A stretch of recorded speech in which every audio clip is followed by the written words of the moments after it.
because they don't want to have to pay for a camp or this, that. I get that. But if you're a kid, that sucks. You started school on August 7th or whatever the hell it was. Like, what are we doing here? When I was in school, I was starting after Labor Day. I always started after Labor Day. You know, some kids are back in school. Anaheim, in your neck of the woods, those kids are back in school. You better quack that. Hey, screw those kids. Quack, quack. Screw that. Quack, quack. No, you need to stop doing The biggest show in ESPN LA history. The Sedano and Cap Morning Show is on the air. And I look at my phone, I realize there's a text from Chris at 6:21. It says that there's no other host today. And all I'm saying is, how does something like that fall through the cracks? Not because of anything other than I just would have prepared differently. Yeah. And then I came in at 6 o'clock and I sat down with Jorge and I go, oh my God, there's only TBD on the... Why is it TBD? What is happening here? And again, TBD is fine. I thought TBD stands for Tell Beto Duran. And nobody did. A little sabor. Yeah, I don't think people like being called hacks. You're the weirdo on the radio. Giant Mexican, horn section. And Did you have me on your show to berate me? Is that what you're doing now? give me a freaking break.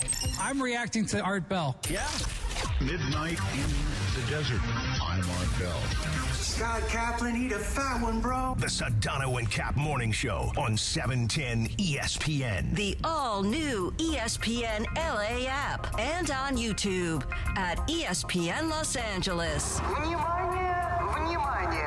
We're bigger than U.S. Steel. Wow, that's crazy. Well, you want to Bit boy. Right now. Monstrous. Beto, I don't want to eat that. We did it, Dad. We did it. You were riding high on the stinger last time. Oh, big time. So, Right, that's right. Of course we were. So, mongrels, stay tuned. As the young kids would say, lit. first of all, watch your tone. Yeah, watch the tone.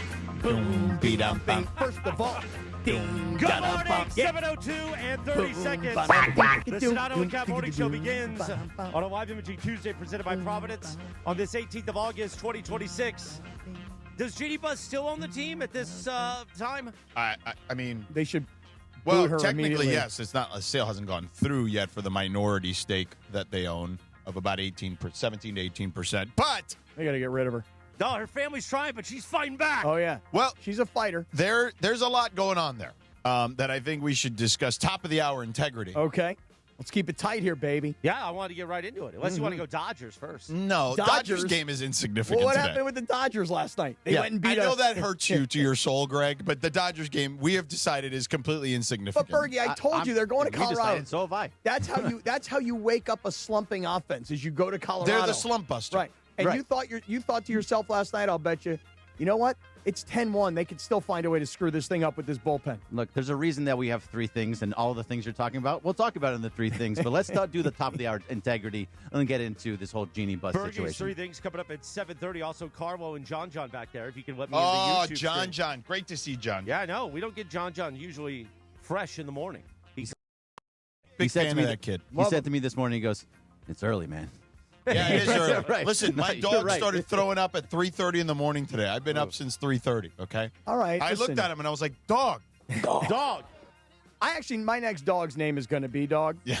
You know what I mean? I'm probably going to name my next dog Big Dog, just so I can call him, what's up, Big Dog? And I'm probably going to get a small dog Right, to call him that'd Big be Dog. hilarious. Yeah. Also, you know who keeps texting now from Slovenia? One Steve Mason. We'll get into that later, too. They're not part of the USSR. This guy texts more when he's Is in there even foreign a country, USSR? when he's I in don't even foreign countries than he does when he's in America. No, I know.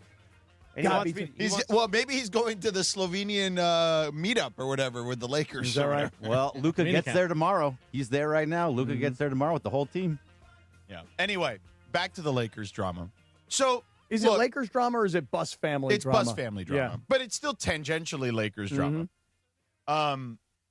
So, according to reports, and Dave McMenamin has this story pretty nailed down. And I know Ramona had some tweets about it. But basically, to my understanding, and Dave will join us at 8:45 today, right? We have Travis Tuesdays. Yes. The debut of Travis Tuesdays at 7:45. I'm with you, Dave. But Dave McMenamin. so McMenamin has this story where, and I ran into Dave yesterday, so we talked a little bit about it, about how the Buss family lawyer who created this trust, right, for all the Buss children. And that's how they've been able to each have whatever shares they have of the team. Now, granted, much smaller shares now after the Mark Walters sale, and Bob Iger's trying to just buy them out. So he offered, hey, I'll buy the rest of you guys out. So the lawyer calls this like emergency meeting, and the five of the siblings voted to sell. Jeanie voted against selling. Oh, she did? I actually thought that she abstained and didn't even vote. But okay, keep going. Yeah. Or maybe she abstained, but it was 5 in one direction, and she Jeanie did not want to vote or voted against selling. And so the siblings believe they've sold their portion of the team, the Buss family portion of the team, and Jeanie is going to fight that. Good. And I'm assuming take it to court. Good. Do it. So this is where we're at now. And here's the thing. It's just an added distraction that you just don't need. Who doesn't need it? The franchise. Oh, because I need it. Oh, no. I think for us, it's fantastic. Oh, yeah. Give me more. Yeah. And here's what happens. This is my just kind of 30,000-foot view of it without knowing any incredible details about what's transpiring here between these siblings. I mean, we know a lot about what's happened to the siblings because a lot of it has been public. But I would just venture to say, and I'm not trying to be mean about this, okay? However, it seems fairly obvious that when you push out some of your siblings out of the family business. Nice way of saying it. Then you're probably going to have to deal with repercussions at some point. And this was the siblings' opportunity to get back at Jeanie and also make a lot of money. And she's claiming that their votes don't count. Hers is the one that does count, for lack of a better phrase, because she is the chosen one. And here we are. We're going to battle this out now. Let me be a little bit more blunt, because you were very nice. You said I didn't want to be mean. Diplomatic? You were diplomatic. Yes. Let me be less diplomatic. Okay. Okay? She has screwed over, essentially, and pushed out and stabbed in the back her brothers and sisters. Now they found their opening to go get her. In other words, imagine you've got 6 kids in the family. One kid is, as you just referred to her as, the chosen one. This is the one that the dad decided you're the smartest, you're the most prepared, you're the most business savvy, you're the one. And the other 5 are sitting over on the side going, but Dad, what about us? Pause. It's literally House of the Dragon. No, 100%. They're all fighting. The infighting is literally amazing. House of the Dragon. Absolutely. You realize this, right? I don't, because I have. Wait, no, you've seen the first 2 seasons. Yes, first 2 seasons. Rhaenyra thinks she deserves the throne. But you remember, because Jacaerys told her while he was dying, but then he, what's her name? She's the the one with the thing, the green, with the green, yeah, with the green, with the shut up. No, the thing. What's her name? The thing. Blanking on her name. Oh, come right on, Birdman. Yeah, there were a lot of Succession comps on the internet. Yeah, there's Succession too. Succession but works House of the also. Dragon, legitimately, Rhaenyra thinks she's the chosen one. Other kids believe they've got a right to the throne. To the throne. Yeah, it's a similar concept. It is, but here's the thing. Allison. Yes, the thing with the she thing. married Allison Hightower. Yeah, Allison Hightower. Right, she married Jacaerys. And by the way, green. Carlo was telling me that Kobe used to call her the Queen of the Dragons. Well, Jeanie. the story was written by Ramona, if I recall correctly, that Kobe, like, when things were going south with Jim Buss, and she was wondering whether she should get rid of him, allegedly, according to this story, if I recall correctly, Kobe was like, well, if you want him to come, and they were referring to LeBron at the time, you need to clean the house up. And right when she pushed out Jim, that's when he called her whatever, the Queen of the Dragon. The Queen of the Dragons. Or whatever. Really? Allegedly. So look, here's the thing. For me, thank you, Jeanie Buss. You're entertaining me. Okay? Yeah. In a very weird, perverse sort of a way, you are entertaining me. If I'm Bob Iger, let me put it to you from the perspective of Bob Iger. I'm playing Bob Iger now. Hey, Jeanie, here's your choices. You either sell this franchise to us, this additional 18%, and get on with your life, or honestly, we're going to have a problem here because we don't want you as governor. We don't need you as governor. She won't be. in that scenario. All I'm saying is that her deal with Mark Walter was, I get to remain on as governor for 5 years. Hey, Jeanie, listen. And I know you're up listening right now because I know that you're like, what are these guys going to say about me?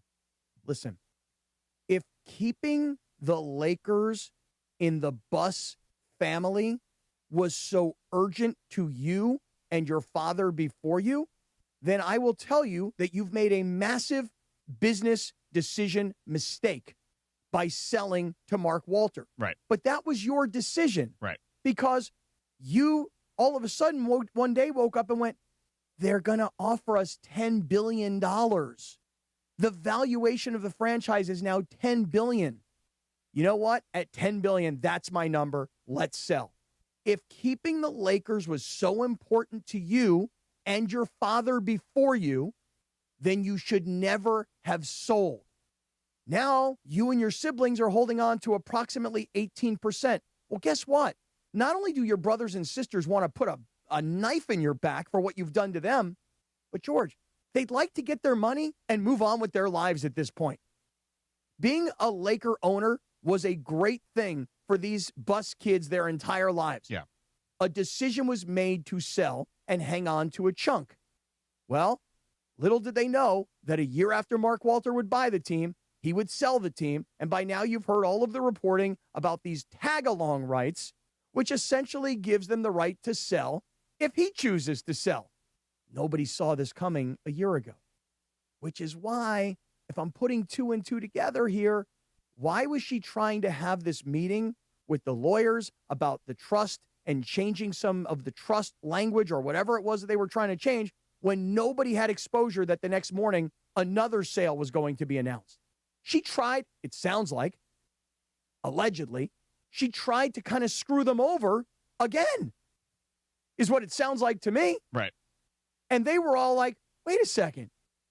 There's another sale happening, and she's trying to change the whole trust thing, and she wants to hang on to control for a few more years, and I'm not going to see all my money? Screw her. Knife right in the back. Finally, we got her. That's what I think is happening. Am I wrong here? I mean, it's just a theory. It makes sense, right? Like, if they feel like she has overstepped her bounds, this is their opportunity to get back at her.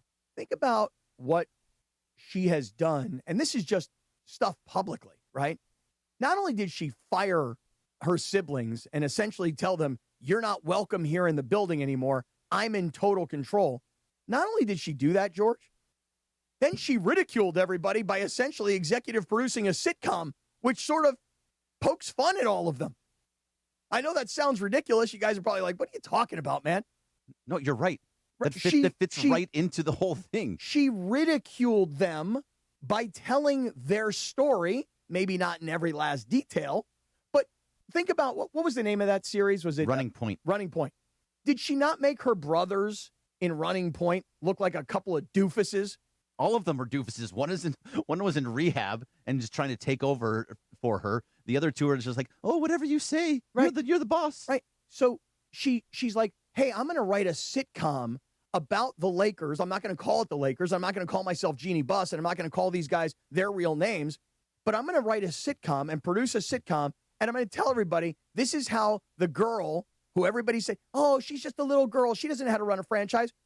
Oh, I'm going to take over for all the boys, and then I'm going to fire everybody, or I'm going to make them look like a bunch of a-holes. And that's what she did. And she may think they are, but that's how she characterized them in a sitcom. You don't think that these brothers and sisters who've been humiliated and who have no real connection anymore to what their dad had started, and these younger brothers who are like the half brothers who think that they're the heir apparent to all of this, they're feeling like they're getting screwed over. If I'm Bob Iger, George, I don't want Jeanie or any of the Buss kids anywhere near the Lakers anymore. The history of the Lakers, Dr. Jerry Buss, Showtime, Pat Riley, all the way up until now, that's the history. That's the past.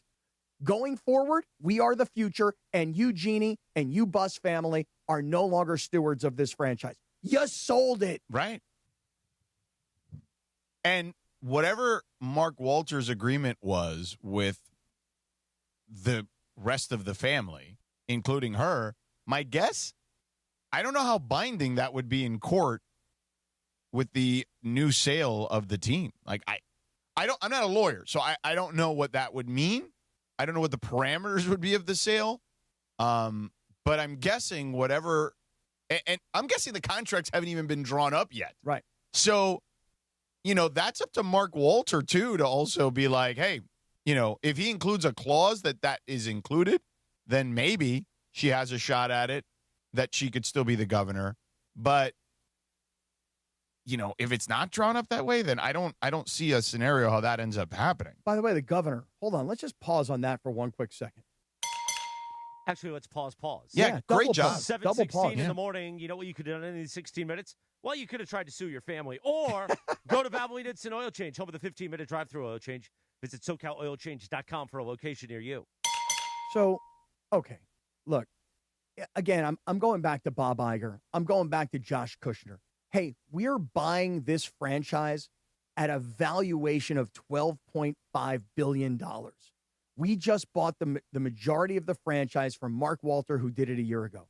Mark decided that the Buss family and Jeannie's popularity, that he wants to keep her around for the next 5 years.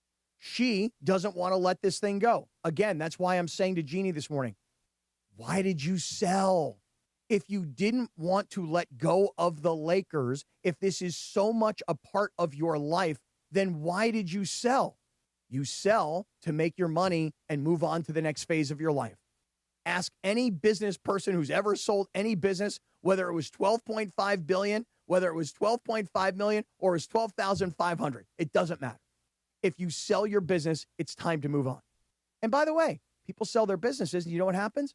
Oh, hey, I've got to stay on for 5 years because I've got to help the transition from what I built to what they bought, so that they feel smooth. And you know what happens to most of those people who have a 5-year contract? They don't make it. They never make it to 5 years. Right. Because they're like, this is the way I ran my business. This is now the new firm that owns my business. I don't like the way they're running my business. God, I can't wait to get out of here. If I'm Bob Iger and Josh Kushner, why do I have this amount of public drama? It's bad enough, the whole Mark Walter accusations and things that are going on with him. Yeah. Now I got to deal with you and your family nonsense? Right. Yeah. Why do I want to deal with that? Yeah. Take your money and leave. You and Jay Moore go and live a happy life for the rest. Go be an executive producer on Jay Moore's new movies. How about that? Does he have new movies? I don't know. He might. Well, he will I love now. Jay. Jay's great. I love Jay. But if you sold the team, then sell it and get the hell out of the way. Okay, so here's an interesting piece of the story that Ramona has on ESPN.com right now. Okay. That on Monday, right, yesterday, the Buss Shams reported the Buss family voted to sell the remaining shares to Kushner and Iger, right? For the same valuation of the $12.5 billion that Mark Walter sold for. And they believe they have the right to sell based on a, quote, tag-along provision that had been included in the previous sale to Walter in June of 2025. Sources told ESPN that provision gave the family rights to tag along on any sale and valuation Walter secured for his shares. Right. But you see, nobody thought that he'd be selling the franchise that quickly. Well, at all. Right. So even if Mark Walter was going to sell the franchise, nobody could have ever predicted that it would be in under a year. Right. 7 years. I told you this last week. That's kind of the average deal length in the NBA. That's the transaction life is a 7 year. We bought it. 7 years later, we sold it. This is 1 year. Yeah. So nobody saw this coming. So Jeannie's lawyer, Adam Streisand, okay, I don't believe any relation to Barbara. I mean, that's naturally everybody's first question, right? Is this Barbara Streisand's I don't son? know. Maybe we can double check that. Can we check if Adam Streisand and Barbara Streisand are related in any way? Great. That would add a new element to this because it's got so much. It's got wealth. It's got power. It's got fame. It needs a sex scandal, of course. It needs a sex scandal. There's Barbara. Oh, good old Babs. Yeah. I've always had like a mother thing with Babs. Oh, mommy. Same. Just wanted to suffocate me with her bosom. Whoa. What? I understand. Children are going to school, man. Listen, they understand. They want mom to suffocate them with the bosom. Yeah. Anyway, so Adam, yeah. Really? Wait. Related to cousin to Barbara Streisand. No way. Cousins? If this is the same Adam Streisand, Adam is. Well, is he a lawyer? Yeah, lawyer What are you limelight, looking on, Adam LinkedIn? Streisand, and dragon tattooed cousin to Barbara Streisand. Wait, he's got dragon tattoos? I don't know. This is Osprey morning. Yeah, it's just All right, look at Sing that. it, sing it, American Babs. University law graduate, cousin of famous singer and actress Barbara Streisand. There it is. Where'd you say he was a graduate of what? American University law graduate. American U, huh? Yeah. AU. AU is Spank right. me, Babs. Suffocate me, mama. All right. So Adam Streisand, apparently cousins with Barbara Streisand, is Jeannie's cousin. lawyer. Second cousin, huh? Now it's going to be a Barbara Streisand Tuesday. Yeah. Travis Tuesday. You got to find out, Adam Streisand, you got to figure that his father is probably first cousins with Barbara. With Babs. Yeah, Yeah. I think, if everybody's using their right last names and whatever. So let me finish here. Go ahead. He's contending that a court ruled in 2017, this was during the Jeanie Buss stuff, that no sale could be, quote, effectuated without approval by the co-trustees, i.e. Jeanie, Janie, and Joey Buss. Controlling ownership of the Lakers could be at stake, as Jeanie Buss would no longer have the needed ownership percentage, as you pointed out, to remain governor of the team if the transaction goes through. She had an agreement with Walter when they first bought the team to be the controlling owner through 2030. Obviously, Iger's had different thoughts. Iger and Kushner declined comment to ESPN. This was... Iger declines comment to ESPN. Yeah. Thanks for the help, boss. Yeah. You know? Yeah. This was... Talk to the California Post, not ESPN. Thanks a lot, Bob. Yeah. That was a little different I understand. situation. Come on. This was the statement that the Buss Family Trust, or the family, put out there. Now, I'm assuming this is Jesse and Joey and Janie and Jim. And there's one more. Whatever the fifth one of the six are. Yeah. Johnny. Yeah. Gianni. We have decided as a family to sell the remaining Buss Family Trust shares to the Bob Iger Group as part of the ongoing transaction, the family said in a statement earlier on Monday. We love the Lakers, Laker fans, and will continue to support Los Angeles, but it is time to use this opportunity to move on and exit gracefully while we still can. Yes, gracefully. Great word. Boy, they put that word in there. Hey, we could all walk out the door with our money and our good name and our father's legacy and just hand it off to stewards of the future. We could do that gracefully, or we can do what we've always done. We can fight publicly. We can have a familial civil war. And by the way, you guys are minority owners now. You own less than 20%. If I'm Bob Iger, you can take your family drama and go somewhere else and fight it out. But I now own the franchise. Get out. You like the word gracefully. I like the part where it says, while we still can. Yeah. I think that portion of it is like the telling part of it, like, hey, we're going to get knocked out of here pretty soon, so let us walk away gracefully. Right, but it is, they go hand in hand. Gracefully while we still can is actually connected, because what he's saying is, if we don't go out gracefully now, it's not going to be graceful at all. Right. Is what he's suggesting. Or they're suggesting. It didn't take long, by the way, after the gracefully line, while we still can, for her and her, this is her, Jeannie, and her lawyer to go out publicly. Babs' second cousin. Right. So now, forget about the graceful. You know, it's already not graceful. It's already humiliating. It's uncivilized behavior, perhaps. Listen. To use a quote of Reitgard, if you may remember. Was it Reitgard? Let's see. Yeah. Anything else would be uncivilized. Yeah, Charles Barkley, man. Riding a horse, don't you remember that? Oh, no, I do. Yeah, He had the spray and the roll on. Chuck told me he sat there for 12 hours in that commercial shoot. Really? I believe it was 12, he told me. Well, he got paid and a lot of money. And it was cold as hell, he said that day. Hey, tough luck. The horse. That turned into a lot of money at the blackjack tables. 7:24 on a Tuesday. A live imaging Tuesday presented by Providence. Bergie's Three Things, a little Dodgers baseball. Then we'll continue this with a fan of these kinds of stories, Travis Rogers. Oh, yeah. At 7:45. Travis Tuesday. Let's go. Exactly right. But why do I keep having the first read out of the gate? I'm not warmed up yet. But Yeah, I'll do my get best. loose. Well, that's why Ireland calls it the Morales Morning Show. You got to wonder if John Ireland, maybe Barbara Streisand, good old Babs, does she like to suck on the tap? I get out of the shower, I do a happy dance, and then I suck on the tap. You know Streisand in her 15 houses has to have a life source, whole house water system somewhere. She knows. She don't want to be a city water sleazeball no more. A schivosa. Esquivoso. When Babs gets out of the shower, she wiggles it around just like John Ireland. She feels free. Because she's got, we think, a life source, whole house water system, 800 Water 99. LifeSourceWater.com. You don't want that city water anymore. All those chemicals, all that mishigash, all that chlorine. Get a LifeSource whole house water system. It'll be the most important device other than your garden hose that you have in your house. Or maybe those things that Cappy has. I've been to Cappy's house. You need a LifeSource whole house water system. That way we could suck on the tap. We can have Rachel and all her friends suck on the tap. Turn on your mic when you get it. We could be out back grilling, and then you could just suck right on the tap. Right there in the backyard. At 11:30. Guess with what? Mustard all over the burgers. Jack the Frenchie? Jack, you got no teeth? Suck on that tap. 800-WATER-99, LifeSourceWater.com. If you don't believe John Ireland or me, then look up all their reviews. 5 stars, 18 with a bullet for people that get that reference. Improve your water. Improve your life. Get a LifeSource whole house water system. 800-WATER-99 or visit LifeSourceWater.com. LifeSource Water. Taste and feel the difference. Warranty limitations apply. Bergie's 3 Things is next. Then Travis Rogers at 7:45. It's a Tuesday on the Sedano and Cap Morning Show.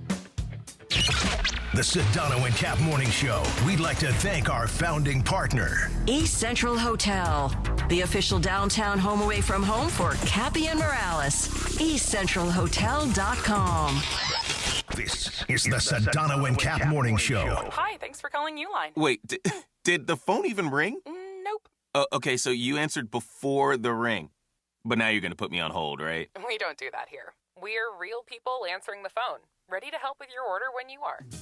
Uline has thousands of quality products for your business and warehouse needs, always in stock, ready to ship same day, and backed by Uline's legendary 24/7 customer service. Uline, we warehouse for you. The Circa Million Pro Football Challenge is back. The greatest football contest in the world, coming straight at you from the greatest sports destination in the world, Circa Las Vegas. A guaranteed $6 million is up for grabs with a cool mill and the coveted blue jacket going to the winner. And hey, if you suck, no prob. Come in last and $100,000 is coming your way. It's $1,000 per entry, max 10 entries per person. Enter in Nevada, play from anywhere. Learn more at circasports.com. Circa Las Vegas, the time of your life. Buenos dias. Being a sports fan in Los Angeles can be unpredictable. Your ice cream shouldn't be. For over 80 years, Thrifty has delivered the exact same legendary experience, right down to our signature cylindrical scoop. It's the brand this city was raised on, and the easiest call you'll make on game day. Skip the debate. Just grab the carton everyone already agrees on. Thrifty Ice Cream, a California classic.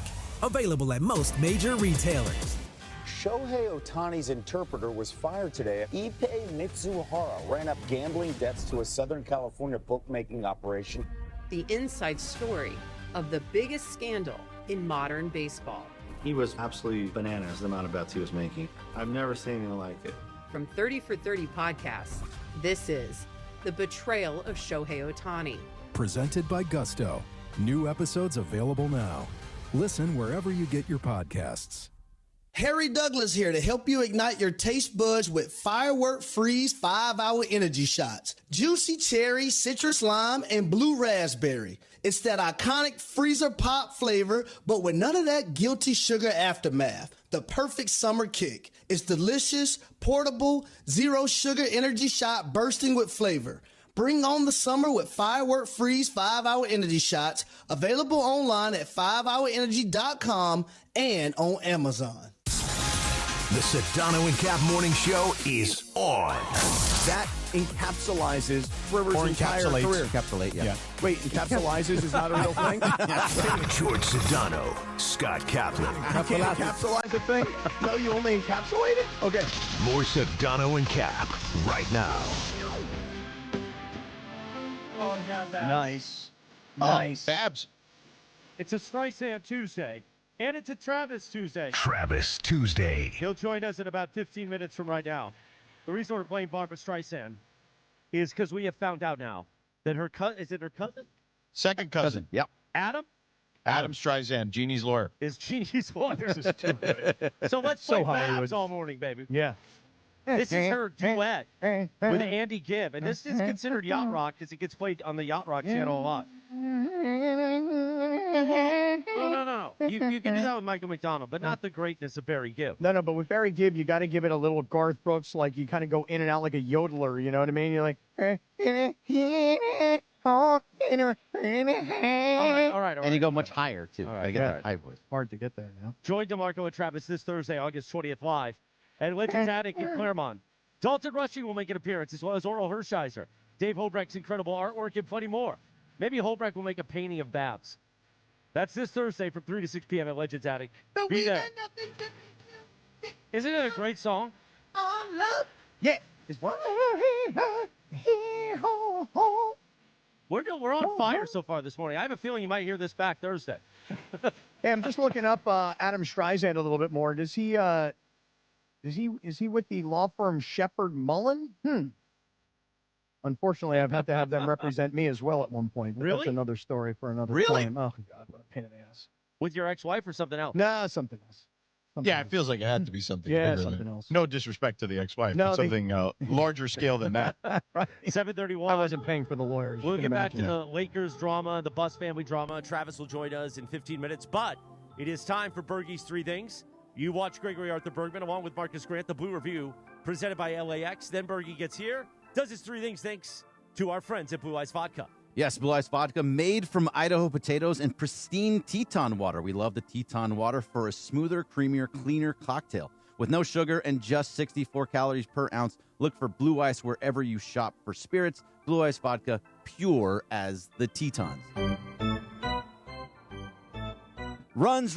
They gave us runs. They actually gave us runs for the first time since July 2nd, when they put up 12 runs against the Padres. So they actually got double-digit runs, which was a very exciting thing. They knew I was going on vacation tomorrow, so they said, we're going to get you some runs to talk about tomorrow and make it much nicer for you. The top of the order was fantastic. Shohei with 2 home runs.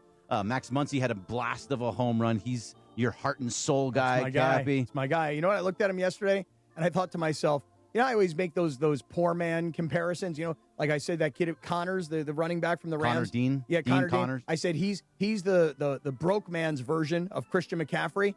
When I look at Max Muncy, I say, there's your poor man's version of Kyle Schwarber. Like, and I know it sounds ridiculous, but like I just looked at him last night and he hits his bomb and he's just a little portly, like not fat like at all, but just like a hair chunky, you know, and that lefty swing and that bomb home run. Like, there's my poor man's Kyle Schwarber, man. He was great, and so was Freddie. He got his first extra base hit in 18 games, which was the longest of his career. So that was a really nice thing for him. The offense finally came, so we're going to talk about that's the only positive thing we're going to have for that, and they won a game. Okay. The rest of it is now we have to talk about Kyle Tucker, and I'm going to let Eric Karros do the talking for me because he's the only one that can really tell you what it's going to be. It's about a minute and a half. Here's Eric Karros. I honestly think the best thing right now is a reset, and I don't care. This organization has done it in the past, and I've seen it. It's Cody Bellinger, Chris Taylor, and look, you've got a month and a half, and you've tried things here, and like I said, I think you need a reset. I think you need to, go to Arizona, start working on some things, change some things, kind of like out of the game situation. Out of the game, this is just not. It's not ideal, and it's not working.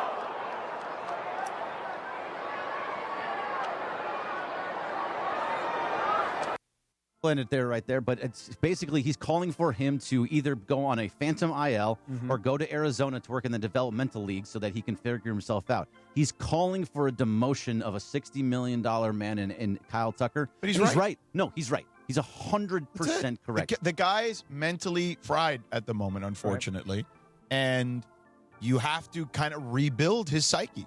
And it's not just at the plate; it's in the field, as Cappy's been talking about for the entire. What happened yesterday? There was a ball that was hit to him in right field, and he's going. It's right in his glove. He loses thought of something that's going to happen, and he changes his glove position, goes down, goes down to his knee to try to catch it, and it pops out of his glove. This He's is so lost. This is Chuck Knobloch all over again in a lot of ways. Granted, it's not apples to apples. It's not him not being able to throw to first base, but it's very similar in a lot of ways. Rick Ankiel, another player. Right. This is a pitcher. Remember the For Cardinals? the Cardinals. Yep. Now, he was able to turn it around, completely changed his trajectory of his career. Yeah, he went to the outfield. He went to be an outfielder, Yeah. but he did go down to the minors and learned how to be an outfielder. I'm not saying that this is an apples to apples, but again, we've seen he was the number one pick in the draft, Rick Ankiel, and was a good pitcher before he completely couldn't find the strike zone. So we have seen players, Knobloch was a multiple-time All-Star, go through things like this before. Wasn't it historically in Dodgers history? Wasn't it Steve Sachs at second base? Yeah. Who was really the first guy that we all kind of watched fall apart emotionally. Listen, here's the thing. yips. It's the mental yips. It is. And look, yesterday I called Kyle Tucker a head case. And Sedano said, well, that's kind of a mean-spirited thing to say. You know what? That actually, the reason I think I brought that out from out of nowhere, I remember one of my college coaches telling me that I was a head case. Because So you just decided to because I think it was applicable because what the truth of the matter is I was in my own head. And when you look at Kyle Tucker last night, look, he can't find anything to hit. Like the bat is not making contact with the ball at all. I think the stat I may have just read last night was in the last however many games, he's like 0 for 19. He's 0 for 25. Okay, so even worse. In his first two at-bats, he had a 2-0 count. He popped it up to third base. Then he had a 3-0 count, I don't and know he why popped he's it up to swinging. center Yeah, field. Just let it go by. For a guy who's struggling at the plate, when you have a 3-0 count, I don't care if you've got the green light or you don't have the green light. First of all, they should have given him the green light. That's the best pitch. He thought that was the best pitch he was going to see. Well, guess what? You know what? Get on base. That's the best thing you can do is get on base. 100%. So, look, the play last night where he can't make the catch, that's a routine fly ball. The previous game, if you remember, Freddie Freeman ran from first base out into right field and made this spectacular catch over his shoulder. Do you remember the play I'm talking about? Yep. And what did I say to you yesterday? I said, that's Kyle Tucker's ball. It was Kyle Tucker's ball, and he dropped the ball earlier in that game in right field. That's exactly right. So Freddie was thinking to himself, I'm going to go make this play. I just don't trust him right now. Last night, Freddie Freeman could have probably made that play based on what he had done the day before. But no, that's Kyle Tucker's ball. Let him go get it. He was right underneath it. He called him off. Right. And by the way, I don't know if you saw, but as he was leaving a little bit later in the game, as he was leaving the dugout to go to the outfield, he tried to hand Shohei his glove. Now, it was in jest, but Shohei was like, no, I don't want that. But he was very much was like, hey, you want this? Well, because he's totally lost. He is. And listen, Right. it's embarrassing for him to be paid this amount of money and perform this poorly. I would say the money adds to the embarrassment, but what I would say is it would be embarrassing if he was just a guy who just came up. Of course. But because he got so much money and there was so much fanfare about the next arrival of a high-priced free agent, it's in his head, okay? It is embarrassing for him currently. It will be humiliating for him to be demoted. But if the Dodgers are going to rebuild him, I would take it from Eric Karros, who's giving you a loving suggestion. Here's how you fix the guy. You pull him off the field, you send him to Arizona, you let him chill out for a few days, maybe a couple of weeks. You rebuild his entire confidence. You get him in the cages, you work with coaches, and you know what? 2 weeks later, time off, deep breath, get back out there. We love you. We've paid you. We believe in you. And that's why we've done this for you. Yep. But it will hurt. It will, but he needs to go through it. You have a month and a half in this season. If you want him to be good in the postseason, he needs to fix it. I'm totally with Eric Karros. Oh, now's the time. Like, you're running out of time. Yeah, you're running out of time. And still, another guy that's running out of time is Edwin Diaz. So Edwin Diaz was supposed to be down for the next couple days. He was down for most of this series, actually. And they saw, Dave said, oh, we got an 11-2 lead. This is a low-leverage situation. Let's get Edwin Diaz out there to kind of to gain some confidence against a really bad Rockies team. It went the exact opposite way. Mm-hmm. He gave up 3 runs. He had the bases loaded. He could barely get outs. It got so bad that Tanner Scott had to start warming up with 2 outs, which means that he's going to have that up and down is tough for relievers.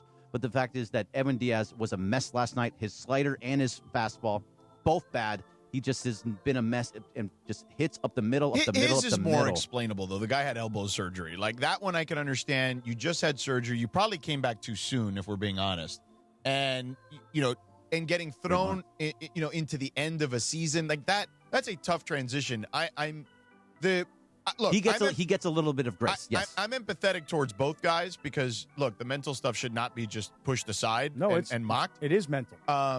But there's also a physical component to Edwin Diaz, too, because he probably doesn't have the same control in his arm that he would have pre-surgery. The only reason I'm not as sympathetic as you are is because... You're saying for Diaz? Yes, is because I'm looking at Tarek Skubal, and he had the same surgery. Everybody's body's different. I know, I got it, but here's my point.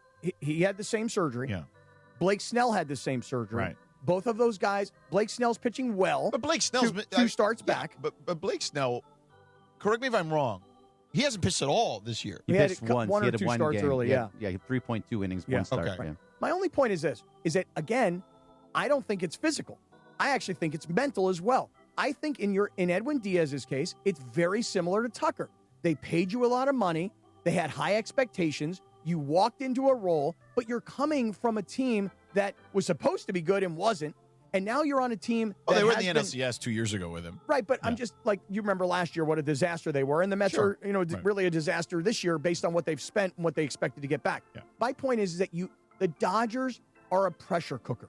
You don't think so because you think guys are just walking in and there's Freddie and there's Shohei and there's Muncy and there's Will Smith. By the way, I mean, Freddie's performance, I don't recall it being an issue, but we remember, we've talked about this numerous times where he was kind of mopey. He was totally emotional because the environment changed and the organization, et cetera, et cetera. We all know the story. Kershaw had to be like, slap him out of it. Right, and somebody needs to slap Edwin Diaz out of it.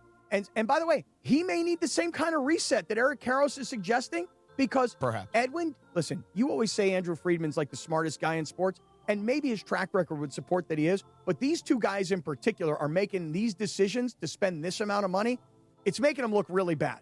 And he can't control performance. He can only pay based on past performance and future projections. That's what all these analytics are about. Yeah. But these two signings are making Friedman look bad. Yeah, they should send them both to Arizona, and that would be your three things. Hey, real quick, since we're go ahead, do the Tetons. Sponsored by Blue Ice Vodka, pure as the Tetons. Love the Tetons.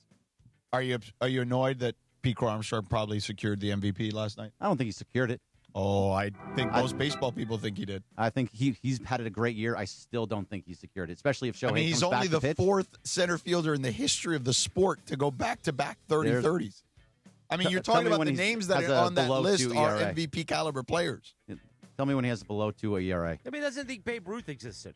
He hasn't pitched since July. And if he's going to come back and start pitching again, the fact is he still did it. He still pitched till July, which is two different things. The other thing about Pete Crow Armstrong, it's going to be a race. You just hate Pete Crow Armstrong because he's an LA kid, and he doesn't, and he doesn't have this reverence for the Dodgers. Right. Every year, there's somebody that says, "Oh, we're going to take the show away from Shohei." You still have to put into effect the fact that he pitched also, and he had a below 2 ERA. He's also in those he's a bro, It's like, he is bro. PCA. Babe Ruth didn't exist, bro. Well, he's like, how young is he? I watched him on a podcast. 25, right? How old Whatever, is he? but he's really damn good. If he was on the Dodgers, you'd love him every second of the day. Of course. Nobody's saying that he's bad. He's hitting 30-30. He's going to be right there in the MVP. If it was my vote and not because I'm a Dodger I mean, homer, it's still August that he's 30-30. He could end up 40-40. He very well could be. And he could, if he ends up 40-40, you're talking about him and Willie Mays as the only two players to get to Shohei has 29 home runs. What if he has 40 home runs and he has a below 2 ERA we'll see. when he comes back? So I think there's still the below 2 ERA, though, I only got to say, it's a good stat to use, but when you haven't pitched in months, But he also did pitch 4 months. I got it, but it's not that the same. stat is paused. Yeah. All right, let's go. Travis Tuesdays. Yeah, Travis Tuesday. Travis is coming up in about 3 minutes. Travis Tuesday. But first, I knock on the hardwood because our friends at Hernandez Wholesale Flooring, the great Steven and Carlos Hernandez, shit on him. Yeah, listen, man, it's very simple. Summer's officially over now, okay? But you still fire up the grill, right? Kids are back in school. Everybody's done posting their vacation photos. Meanwhile, you're still looking at those same old floors. Come on, man. Like, what are you waiting for? Seriously. It's time for an upgrade, Jack. Let's go. All right, head over to Hernandez Wholesale Flooring, where they've got millions of in-stock options of that hardwood. Chris was banging there, the hickory smoke. You can get a little tickly walnut maybe, too, if you'd like. Laminate, tile, waterproof vinyl, carpet, the turf for the outdoor, okay? By the way, that turf, easy to clean if you got pets. I'm just telling you right now. Or if you get down on it on a Tuesday. Exactly. And unlike those stores running these seasonal blowout sales every other weekend, Hernandez gives you true wholesale pricing all year long, man. That's right. No waiting, no gimmicks, no wondering if next week's sale will be better. Just incredible selection, wholesale pricing from a family-owned business that's been serving Southern California for 3 generations, Jack. First responders, check this out. You, military, veterans, all get extra savings. And any of you out there, if you find a lower price somewhere else, Hernandez will match it, no questions asked. Call them at 866-62-FLOOR. So before your next before your next barbecue, family get-together, just give your home the upgrade it deserves, man. Like, what are you doing? All right? Visit the showroom next to the Commerce Casino off the 5 freeway, or you can go online at HernandezWholesaleFlooring.net. That's HernandezWholesaleFlooring.net. Hernandez Wholesale Flooring. No games, no gimmicks, because no sale beats wholesale. Thank you, Sedano. 7:45 in the morning, a live Imaging Tuesday, presented by Providence. 3 minutes from right now, the one and only T-Raj, Sweet T, Travis Rogers joins us. It's Travis Tuesday. Exactly right. That's 3 minutes from right now on ESPN LA. USC football. Fight on. Miller at the 5. Miller in the end zone. Touchdown USC. The Trojans kick off the season Saturday, August 29th against San Jose State. Right into a sack. Boom. Down he goes. Dives inside of the end zone. Touchdown USC. Jake Mayava's done it with his feet again. Kickoff is at noon. On your home for Trojan football. USC football is back this fall on ESPN LA. LA's mega sports station. Fight on. Summer is sizzling and the August deals are at Northridge and Wonders Toyota. It's Bethel Durant, and I love my Camry Hybrid. And right now, you can lease a 2026 Camry SE Hybrid CVT for $359 a month or 36 months plus tax. $359 for a new Camry Hybrid? Come on now. It's got to be Northridge and Wonders Toyota. Lease based on 2026 Camry model 2561 with total SRP of $33,808. Lease in purchase amount of $21,964. $29.99 due at signing. Includes first month's payment and $750 acquisition fee. Security deposit may be required. Unapproved credit, tax, title, license, or extra. Excludes dealer doc fee of $80. Offer ends 8/31/2026. Guaranteed. There you were, surrounded by fans, sharing wings, sharing drinks, high-fiving random strangers. Everybody remembers the game, but nobody remembers the guy coughing behind you until a few days later. It's 2 o'clock in the morning. You wake up, you got a fever, your throat's on fire. So now what? Urgent care closed, ER slammed, telehealth? Maybe, but the pharmacy's closed. You need a medical emergency kit. These are not first aid kits, everybody. They contain essential prescriptions used for over 30 common conditions, sinus and ear infections, UTIs, stomach bugs, traveler's diarrhea, and more. You can even use your doctor-developed guidebook to select the right prescription or call their telemedicine doctor standing by. It's like an urgent care in a drugstore in your house. When you're sick, traveling, or stranded, you'll wish you ordered a medical emergency kit.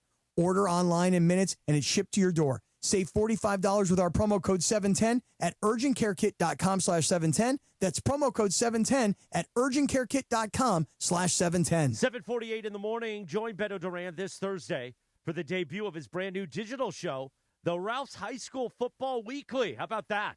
Beto talking a little prep. Tune in every Thursday at 10:30 a.m.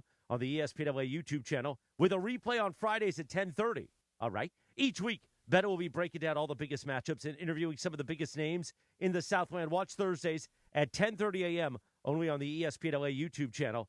Thanks to Ralph's. Travis is on hold. It's a Travis Tuesday, 1 minute from right now on ESPN LA. My name is Whitney Allen, and I'm a widow. My husband, Ryan, died. We never thought we'd ever have to use life insurance, but the unexpected happened. With Ethos, signing up was fast and 100% online. You can get a quote in seconds, apply in minutes, and get same-day coverage. No medical exams, and you can get up to $3 million worth of coverage. I'm grateful we were prepared. Get your free quote at ethos.com/play. That's ethos.com/play. Paid spokesperson. Time spent on application may vary. Online health questions required. Pete's back on the links with all new golf clubs and hopefully less swearing. Dang, sliced it. He worked with Empower to help him get good at money, so he can be a little bad. Heads up! Oof. Talent sold separately. Guy said these were slice proof. At least he has money for lessons. Invest well, live a little. Start today at empower.com. It's Travis Tuesday. 7:49. Oh, Babs again. More Babs on a Tuesday. because Jeannie's lawyer is the cousin of Babs. Second cousin. Second cousin. 7:49, by the way, in the morning. Allegedly. God, I want to get. According to Bergman's research. How old is Barbara Streisand? You guys know? Because I allegedly. The cousin, the Streisand cousin, the lawyer, he's like in his early 60s. So how old is Barbara? I will tell you right now, she's 84. Oh my God! And I'm going to say it. Oh, here we go. I'm going to say it. Listen, I want to get suffocated by her bosom. Yeah, in some kind of weird way, I would do it. Me too. You know what I'm saying? Come on, Babs. Cher and Babs. Together? I mean, you know. That's a lot of women. She's still married to James Brolin. I didn't know that. How old is he? He's 86. Wow, that's amazing, these guys. Adam Streisand. He looks 63. fantastic, too. Yeah, he does. Like, they both look great for their 80s, man. It's crazy. It is a Travis Tuesday, and it's his Travis Tuesday. It's Travis's favorite day of the week, a live imaging Tuesday presented by Providence. So much so, he signed up for 2 doses of me. Well, here's what I think he was trying to hope that you would not do Live Imaging Tuesday. Because, right. Travis, I'll tell you this. When Live Imaging Tuesday started, as we embark here on the inaugural Travis Tuesday here on Sedano and Kaplan, the Tuesday with Chris started where he would just come in and literally just do the rejoins. Yeah. And then he'd walk out. Yeah. But I feel like it's. I remember. Yeah. I remember. Yeah. And now it's like Chris he's like America's house guest on the shows. I try to get out. He's the Kato Kalin of radio. Right. Yeah, Exactly. You got it right. When I try to leave Mason, I'll try to leave and he'll text me, "Where'd you go?" And I'm like, "No, I'm." Right, but I don't think Travis is texting you if you leave. No, he's not. Yeah. No, I was going to say that text hasn't come from my phone. But listen, I got to stay and watch the show because I got to see how many times DeMarco wipes his face Oh, during a show. man. Wow. I've been looking. He doesn't do it. I think you guys bullied him out of it. He doesn't do it anymore. So there you go, Chris. How about you do this? On Tuesdays, just go back to the traditional Live Imaging Tuesday and the afternoon show. How about that? Don't do it. No, I'm not going to do it. Don't do that. No. Don't do that. Because here's the thing about the afternoon show now. Yeah. There's a third every day. Mhm. Mondays is Marcus, that Star Wars brother. Yeah. Tuesdays is me. Wednesdays is Bergie. Thursdays is Trudell. Friday is Geeter. So on Tuesdays, I'm the third. I mean, yeah, but maybe one day we don't do a third. Maybe we just go back to the 2. We tried that once. No, how about you give him a shot? Give him a shot. I think we're ready. You think so, Trav? Yeah. I do. How about this? You take off the training wheels. I think they're okay on Live Imaging Tuesday. The week of September, whatever that week is, after Labor Day week, I'm off. So you guys won't have me on Tuesday. Oh, look at See, that. this is the worst timing ever because I'm off that week as well. So we need to coordinate this a little more effectively. By the way, going back to what you guys were talking about, yes to Babs, no to Cher. Oh, no. I'm yes on both. Yeah. I'm yes on both because I envision a dinner with like 5 of my buddies, and I'm like, you guys are not going to believe what I've just done. And then I tell them about Cher, and everybody's so impressed. Everybody's like, oh my God, no way. And I'm like, yeah, but wait, I'm going to throw you one better. I'm going to actually tell you Barbara Streisand as well. I'm going to blow their minds. Me and Cher, and then me and Babs. You got to understand something about Travis. Him and I have similar tastes. Like Tiffany Amber Thiessen is his guy. Yes. And yes. Cappy, he would definitely, as you're looking at your phone for some reason, Cappy, Travis would definitely agree that he wants to be suffocated by Babs' bosom. Trav, true or false? Well, I wouldn't phrase it quite like Chris did, but I'm more into the physique of Barbara Streisand than I am of Cher. Yes, I get that. It's okay. Every man's got different tastes. Everybody's got body types. Yeah, I understand. exactly. People like what they like. So, Trav, I was trying to be your Adam Streisand here as like Jeannie's lawyer to help you out of Live Imaging Tuesday. Right. What do you make of this whole saga, man? Cap and I started the show, obviously, talking about it. We all saw the news yesterday. I'm imagining you guys were talking about this yesterday, too. But, like, what was your just kind of position on the whole thing? Honestly, it's just so weird. Like every day something weirder comes out about this thing. So you go from Mark Walter has the team to Mark Walter has sold the team to Josh Kushner and Bob Iger, to the buses are staying, to the buses are not staying, to yes, they might be staying because she's now back in another legal affair with her siblings. So the whole thing is just weird to me that this was a team that for 30 plus years, ran fairly seamlessly with Dr. Buss. Like everything just kind of not only was pretty quiet, but incredibly successful. He dies, she comes in, and it's been noisier, but not quite like this. And then just over the last, 5-6 days, it's just, I'm kind of excited to wake up every morning just to see what's going to happen next, because I have absolutely no idea what's coming up. And I kind of interested in a weird kind of way about how this whole sibling fight is going to break out. It feels like they're heading towards some sort of legal confrontation, which, succession via the Lakers. I'm all in on it. I love it, but it's just bizarre. I mean, Travis, I hate to be entertained by other people's family civil wars that are playing out in public, but when you think about it, the brothers and sisters of Jeanie, in my opinion, they were looking for the moment where they could give her the knife in the back like she has given to them. I made the point earlier today. Not only did she fire them, and not only has she taken total control of the franchise and essentially kicked them out, but moreover, she ridiculed her brothers as an executive producer of a sitcom where she made her brothers look like fools. So, listen, you may not put a lot of stock into what I'm selling here. Well, she's also proverbially and obviously figuratively shanked them, publicly. Right. So she has stabbed them in the back publicly. Then she humiliated them publicly by saying, hey, I'm going to write a sitcom, or I'm an executive producer sitcom, and it's about me and my family, but it's not my name and my brothers and sisters' names, but I'm going to just show you what kind of fools these people are in a sitcom.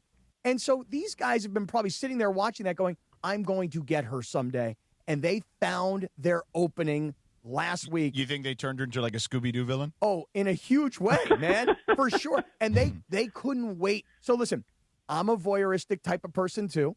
I'm entertained by their family civil war, but I will say this, Trev.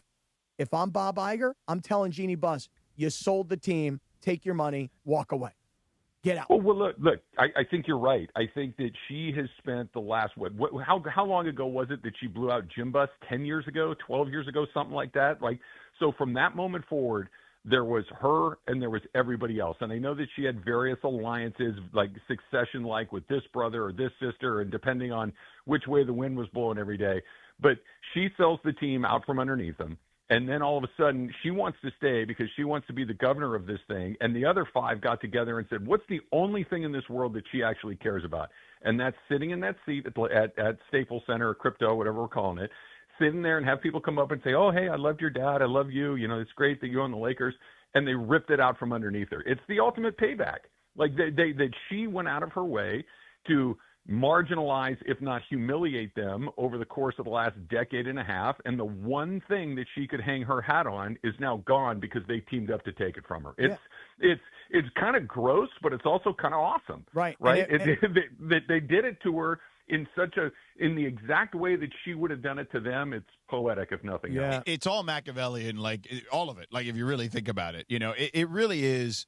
It's kind of, and I would say this, and look, I get it. Everybody's family dynamics are, can be odd or strange, right? Like not every family is the Brady Bunch or the Partridge Family. You know what I mean? A sitcom family.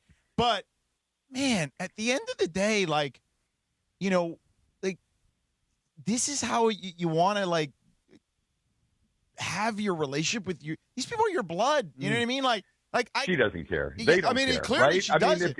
Would you? I mean, I have a brother. We all have siblings. I would imagine that you may fight with your brothers and sisters. You may get frustrated with them, but to go out of your way to humiliate one another and do it publicly, it's just. It's all ego. It's crazy. It is. I don't understand it. Ego. It is. And, neither do I agree with that. And here's the thing: if maintaining ownership of the Lakers was the most important thing in their lives, which was to maintain the legacy of Dr. Buss, then don't sell the team. Right. Regardless 100%. Regardless of if it's $10 billion or $12.5 billion, your identity and your wealth is locked up in that franchise. Don't sell. And she had the opportunity to tell Mark Walter no. And she did not, right? And they all agreed on that part of the equation. So here now we're in a situation where she wants to keep some control. And look, if this thing, maybe I'm wrong, but if this thing went to court, I'm not, a lawyer, but it just feels like it could be flimsy just based off if you go to the ESPN.com story, right, and you read just kind of the snippets of it. There are particular aspects of it that there's one anecdote I'm going to read to you here, Travis. I don't know if you've seen it, where basically the family believes that because there was this provision in the trust, right, or in the deal with Walter, right, that any sale by Walter gives the family the rights to tag along on any of the sale he would have moving forward and its valuation. So if that provision is in there, I find it very hard to believe that she'll be able to stop this. Maybe I'm wrong because I'm not a lawyer, but I mean that seems pretty cut and dry to me. This is why Barbara Streisand's brother's involved. Because second cousin. Yeah, cousin. Excuse me, right, cousin. Important yes, distinction. the cousin gets the. I'm with you. It doesn't seem like she has a whole bunch to stand on, but it's just it just feels like this is the way it needed to end. Because, like you said, this is the one thing that she cared about. She was able to fire all of her siblings, get all of this money, and yet still stay a part of the team, right? She still gets her seat. She still gets to sit there. She still gets to talk to Mark Walter. She still gets to attend the meetings. She still gets to be the owner of the Lakers, even if she's not the controlling partner. And then all of a sudden, whatever in the world is going on in Mark Walter's universe, God only knows, and he needs to run for the hills at the last minute, and she's left there like, oh, I'm going to be fine. And Iger and Kushner come in and they're like, what was their statement? Like, oh, no, we're going to honor the deal unless we don't. And then 5 minutes later, unless it's she gets pushed out by her siblings, it's like this is the one thing she thought she had that she could put them over there, and they turned around and knifed her in the back. And why? This is the way it goes, I guess, when you're dealing with those sorts of things. And to look at it, to add to Cap's point about Bob Iger, right? Like, if you're Bob Iger, you don't need Jeanie. This isn't Mark Walter, who has no interest or any relationship with Adam Silver in the NBA. Bob Iger had negotiated for 24 years a number of different rights deals with the National Basketball Association, literally sitting there with Adam Silver at Laker games, I may add. He don't need her. At times while negotiating these deals. And, he doesn't need her in this situation. He does not need her. The new ownership does not need her. By the way, they not only do they not need her leadership, they don't need her relationships in the league, as George is just pointing out. The last thing they need is Buss family drama when they own 17.8% of the franchise. If they own 75% of the franchise, we'll all deal with the drama. But if I bought the franchise and they're minority owners and I don't need them anymore, they're no different than firing a coach or a general manager. Get out. I picture the 5 other siblings like having a nice Thanksgiving dinner together and Jeanie eating alone at Denny's, just doing nothing. Yeah. Just like she's completely by herself. She's got nothing to do. No, it should be with Jay. They'll both be at Denny's, I guess. Yeah. Yeah. Denny's is good. Don't get me wrong. I like a Grand Slam good. as much as the next guy. But, it's wild, man. And I don't know if they'll all shut up and go back to their respective corners and take their billions of dollars. But that's what they I'm want. okay if they don't. I'm okay if they fight this thing out publicly. That'll be fun. No, it's very content. good. Very good no drama. doubt. Very good drama. Hey, you're listening to KSBN Los Angeles. Travis Tuesdays, the maiden voyage. Good Karma Brands radio station. You forgot the best part. Oh, Good Karma Brands radio station. Come on, Sedano. I mean, I'm trying to get back to Travis. You're a company guy, man. Yeah, Come you're on. a company guy. What the hell?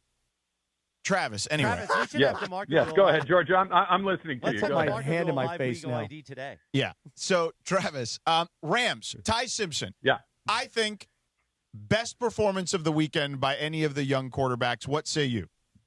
Yes.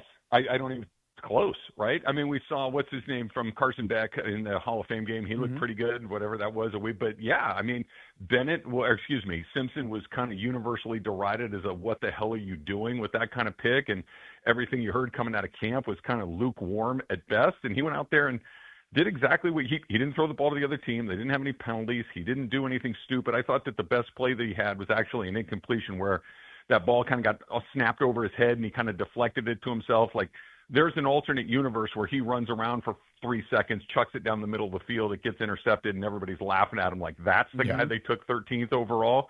Instead, he collected the ball, threw it out of bounds, got to the next play. I thought he was good. I think the backup competition is open. I don't know if Bennett still has the advantage because he's just been around a little bit longer, but Simpson made it real interesting by going out there and looking the way he did. I thought he was really, really good. Yeah, and I think the best part for him was, Travis, and you tell me what you've seen, but in the 2 days that I was out at training camp down at LMU, if there were 100 snaps, Stafford took 50 of them, Bennett took like 40 of them, and then Simpson took about 10 of them. So it just seemed to me in watching practice that he was the third guy. So for him to go into the game with very, very limited snaps, that made it that much more impressive, his efficiency.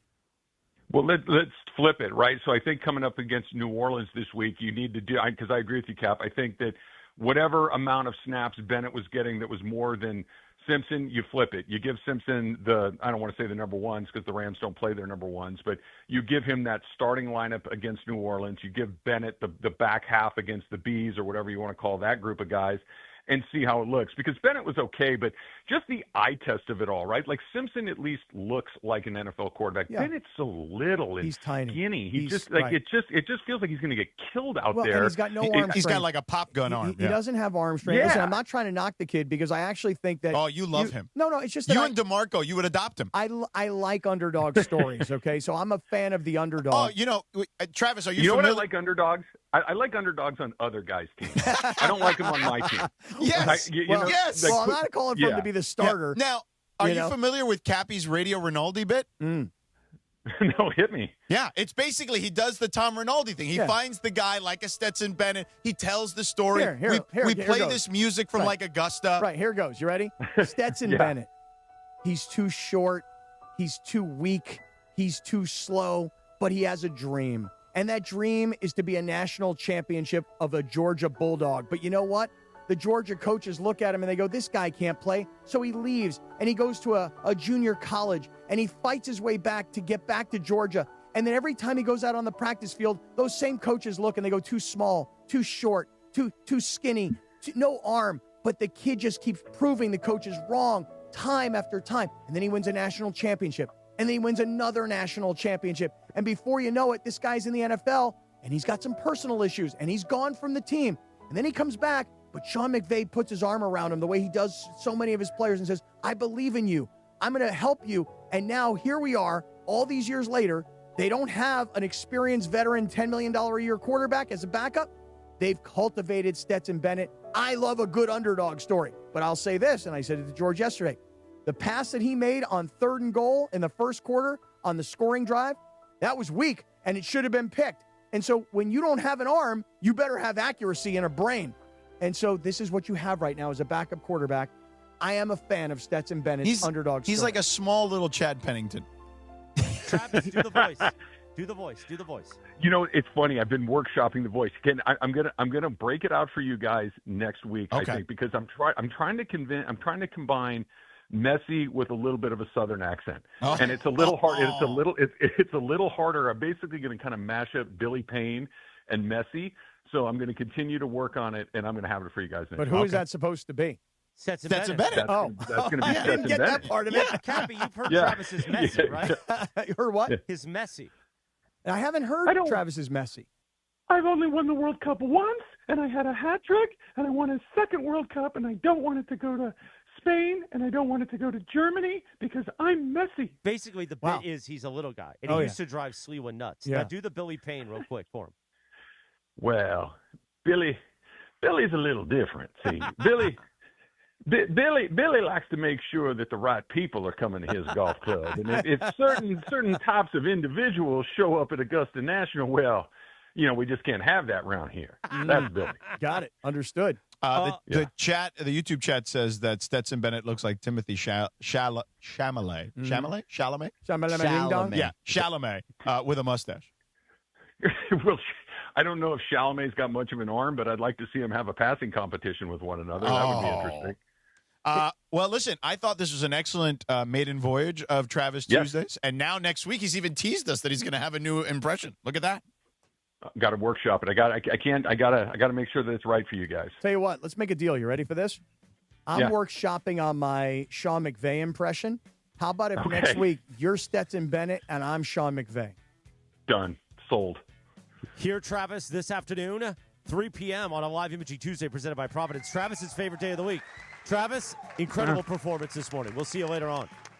See you guys in a bit. See you. The great Travis Rogers. By the way, that music is the Forrest Gump theme. That's the Feather song. Oh, it's the Feather. That's what it is. I thought it was from Augusta, but yeah, you're right. It's the Feather song. Yeah. All right, 8:09 on a Tuesday. Dave McMiniman will join us around 8:40. We'll try to clear more space because we're done at 9 a.m. You guys are headed to UCLA practice today. Yeah, Bob Chesney texted me back. So we're ready. I'm always wearing those good underpants for. That's what I was showing Cappy. Cappy. It was a text from Coach Chesney. The underpants or just a text? No, just the text. Yeah, no underpants. That would only be Cappy. He's excited for us to go. But I am going to change my underpants before I go out there. I'm going to get on a fresh pair. Just in case. Just want to be fresh. Just want to feel Well, let's fresh. go. I want to be there on time, as close to on time as possible. I want to smell the freshly cut grass, you know? I do. Speaking of a man who likes freshly cut grass, I think. Gregor Arthur Bergman, talk about Circa Las Vegas. Who doesn't like fresh cut grass? And it's football. Football's back, Cappy. Football's back. Circa Million Pro Football Challenge is also back. So I played in this tournament last year, and it was so much fun. I didn't do too well. I was kind of like in the middle. You know, that's not where you want to be. You either want to be at the top of it and win a bunch of money that way, or at the bottom of it where you can also win money. There is $6 million up for grabs when you can win $1 million if you get to the top, and a coveted Circa Million blue jacket also goes to the winner. So, but like if you're like me, I was at one point, they go by quarters. So every 4 or 5 weeks, you can then restart. But so I tried in the second quarter. I started off poorly. I tried to be the worst that there possibly was because at the bottom, you can still make money. If you finish dead last in the whole thing, you can still win $100,000. That's right. There's money being the worst, too, which is pretty cool if you ask me. Entry is $1,000. That's it. $1,000. You can have a maximum of 10 entries per person, so you've got plenty of chances to win and try to get to the top or even the bottom. It works both ways. You have to be in Nevada to register, but then you can play from anywhere. You can play from here in California. You can play in Washington. You can play from Amsterdam if you'd like to. So you just go over to Circa Las Vegas and register to play.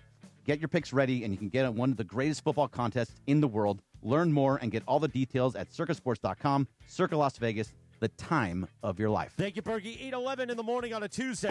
A live imaging Tuesday presented by Providence. When we return in 3 minutes, the saga that is the Buss family and the Lakers, plus Dave McMiniman in about 30 minutes from right now. It is the Sedano and Cap Morning Show on a Tuesday, Jack.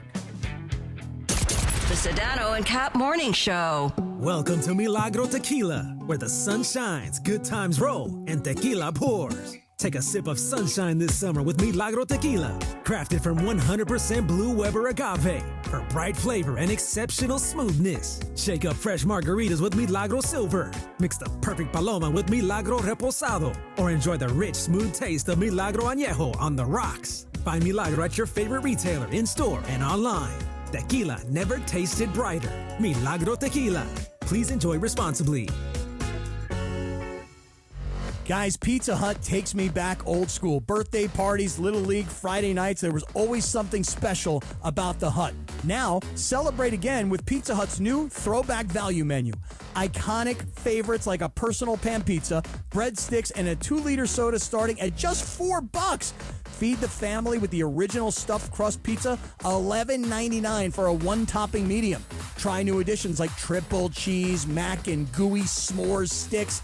Go to pizzahut.com or order now on the Pizza Hut app. All right, if building a winning culture was a sport, Mike Capozio's got a championship banner hanging at Rotolo Chevrolet. Well said, Travis. But it starts with the people. Believe in your team and they'll deliver every time. And that's exactly what happens. Award-winning dealership, massive SoCal presence. So what's the secret, Mike? No secret, Travis. No secret at all. Just do the right thing by your customers, give them what they want, make it easy, and stand behind it. And that is how dynasties are built. Come see us in Fontana off the 210 freeway at Sierra or online at rotolochevy.com. The LA Card Expo is back at the Magic Box in downtown LA on August 22nd and 23rd. 350 vendor tables, sports cards including baseball, basketball, football, hockey, plus Pokemon, TCG, and more. Baseball great Steve Sachs will be there Sunday, 12:30 to 2:30. Our biggest show yet. Something for everyone, from the serious collector to the casual fan. The LA Card Expo at the Magic Box in downtown LA on Saturday and Sunday, August 22nd and 23rd. Go to LACardExpo.com. That's LACardExpo.com. We all hear the radio ads about the IRS. They tell you to be afraid, to be scared, and they try to frighten you into calling. I'm not here to do that. Tax Relief Advocates is different. TRA is here to tell you that if you owe money to the IRS, whether it's $5,000, $50,000, or $500,000, we have a solution. It doesn't matter if you're sitting in your car, at work, or with your kids. No matter where you are, call now. 800-575-6759. Don't lose hope. TRA can eliminate or reduce what you owe to the IRS. Generous programs are now available that can give you a fresh start. Our passion is taxes and helping individuals fix their IRS problems. We have over 1,000 5-star reviews on Google and an A+ with the Better Business Bureau. You don't need to be afraid of the IRS any longer. End your tax nightmare today by visiting us online at TRA.com or call 800-575-6759. That's 800-575-6759. Tax Relief Advocates. Real solutions for real people. This is the Angelica's Insurance 8 a.m. hour of the Sedano and Cap Morning Show on ESPN LA. Good morning, guys. This is Angelica, and this is the 8 a.m. hour of the Sedano and Cap Morning Show on ESPN LA, presented by Angelica's Insurance. Every team needs a strong defense, and we got you covered at Angelica's Insurance. From auto and home to business and life, we have a plan just for you, even DUI and SR22 coverage to get you back on the road fast. Visit us at angelicas-ins.com for a free quote today. And now, the 8 a.m. hour of the Sedano and Cap Morning Show, powered by Angelica's Insurance. And Sedano, please pump the brakes, sucker. The Angelica's Insurance 8 a.m. hour. 8:16. Better hit that e-brake, sister. Little more Babs for you. Give it to me. Oh, Babs. Yeah. If you're wondering why we're playing Babs today, Barbara Streisand, we found out that Jeanie Buss's lawyer, Adam Streisand, may or may not be related. I mean, according to Greg's research. Where did you find that? Wikipedia or something? It was Wikipedia, and a couple different sites actually said. Okay. The only thing that was not sure was whether it was second cousin or just cousin. Okay, so according to the internet, they're cousins. By the way, this video from A Star Is Born in 1976, Babs singing. Great song. Look at that neck. Babs' neck. Oh, that's beautiful. It looks good, huh? Yeah. Oh, yeah. I will tell you this right now. I have just connected with Adam Streisand, the lawyer. On LinkedIn? On LinkedIn. Adam and I are going to connect. Wait, he accepted you? Not yet. I sent a connection request. Mr. Streisand is widely regarded as one of the nation's top trial lawyers, particularly in the field of private wealth disputes, including litigation involving trusts, estates, and conservatorships. Oh, there you go. Mr. Streisand is best known for his victories in courtroom battles over celebrity estates and his recent trial victory for former Microsoft CEO Steve Ballmer, vindicating his right to acquire the LA Clippers for $2 billion in litigation against Donald Sterling.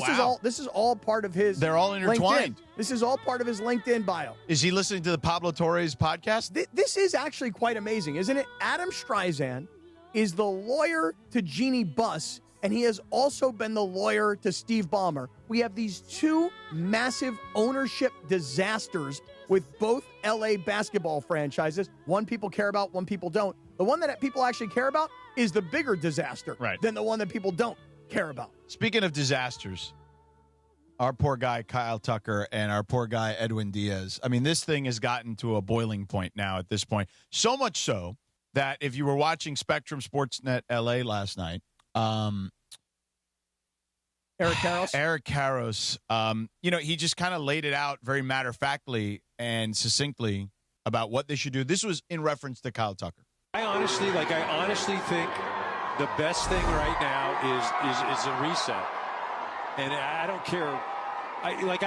This organization has done it in the past. And I've seen it. It's Cody Bellinger, Chris Taylor. And, look, you've got a month and a half, and you've tried things here. And like I said, I think you need a reset. I think you need to, go to Arizona and start working on some things, change some things, kind of like out of the game situation. Out of the game. This is just not. It's not ideal, and it's not working.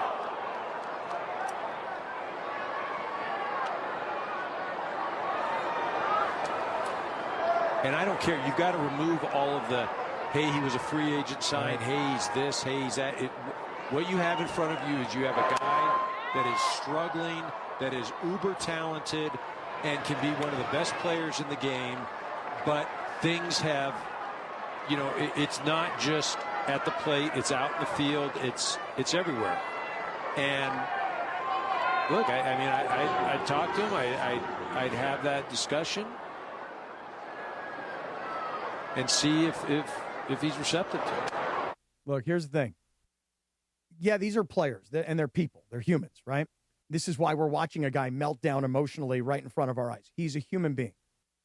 But if you're an executive, while he is a human being, he's got a beating heart, he's got a pulse, he's got a life, and whatever. You can't look at him as a person. I know this is going to sound weird. He's an asset.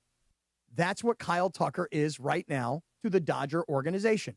He is an underperforming asset.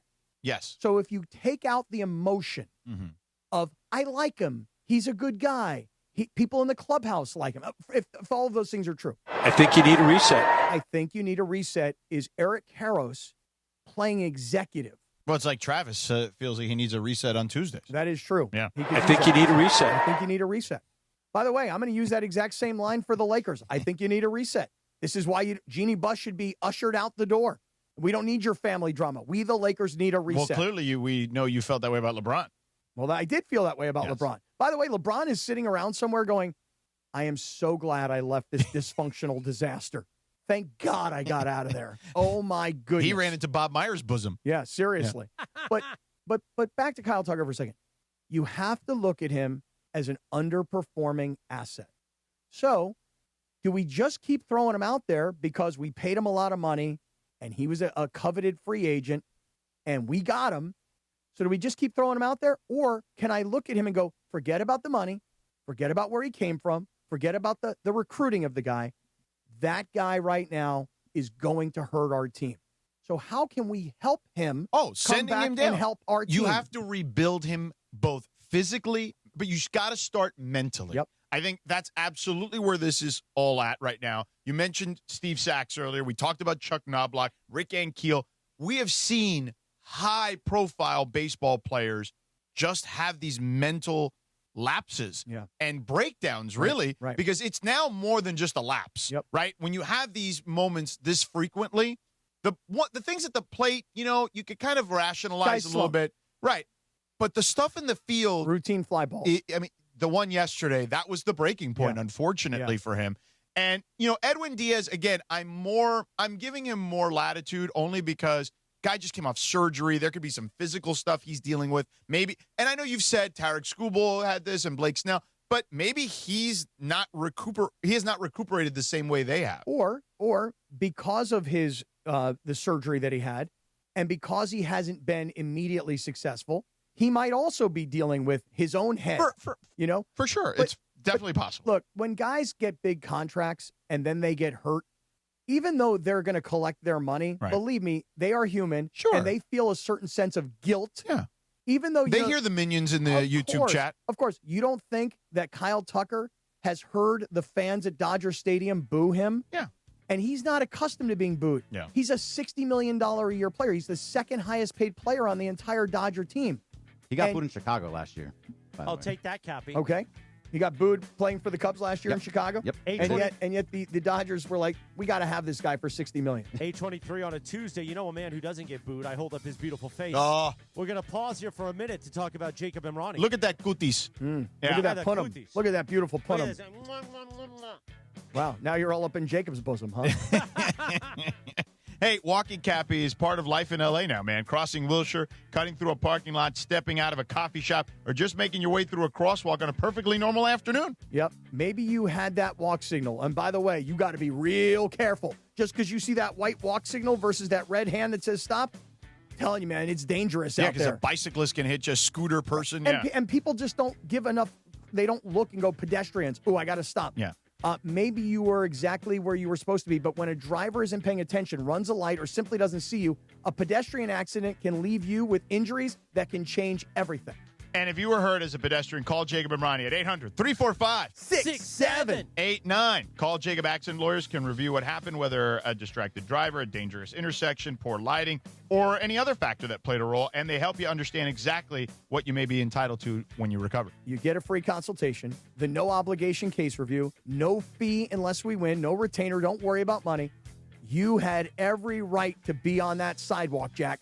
Yeah, so let us fight for every right that you have after an accident, too. Call Jacob at 800-345-6789 or go to calljacob.com. One more time, that's 800-345-6789 or visit calljacob.com. Let's stay here for about a minute on the Sedano and Cap Morning Show. One more minute. Let's do that. So I do feel bad for Kyle Tucker. I actually do. But you guys. Well, it's about time. Well, listen, I identified this very, very early in the season. I mean, by ripping the guy to shreds, you're probably the reason the guy's had this mental issue. Well, I hope I'm not. But if I am, then that Could you imagine he goes out speaks. there and all of a sudden it's like, hey, Kyle, you know, he has like a sit down with like, I don't know, Jeff Passan or someone on ESPN. And it's like, hey, man, you know, you had a rough season last year. Like, what happened? He's like, this guy Kaplan. I was listening to him on 710. It's killing me. Sedano was the only one supporting me, like through my mental issues. And this Kaplan was just, you know, pounding me. And then there was this other guy, this Bergman character. You know, he's got this Blue Review show. He used to be killing me since 6:30 in the morning. Right. I killed him before he got signed. Yeah, right. And then Tucker would be like, but there was this one guy, Sedano, and he kept saying the same thing over and over again. It's early. Give him a break. It's early. Listen, I'll tell you this right now. And then that guy just said, hey, you know what? Clearly something's wrong. Let me ask you guys. Give the guy some love. All right, make a prediction. Give him a hug. Let me ask you guys. Make a Dave prediction. has magical hugs, by the way. He sure does. But let me ask you guys. Do you think that when it's all said and done for this year, that Kyle Tucker will make a recovery and will contribute positively to a Dodgers attempt at a third World Series? I hope so. Okay, I'll make my prediction. You're going to say no. Yeah, I'm going to say that I don't think that you can do this in season this late. Oh, you mean this particular year? Right. Oh, I thought you meant like No, I mean this the year. duration of whatever his time here. No, because Eric Karros' point is give him a time to reset. Send him to Arizona, chill the F out. I think you need a reset. Work with the coaches, rebuild your confidence. We'll work you out. You don't have to go on the field every day where now you're scared. And that's what this is. Yeah, you get scared, you know? So I would say this, Mookie Betts, different players, very, very different players.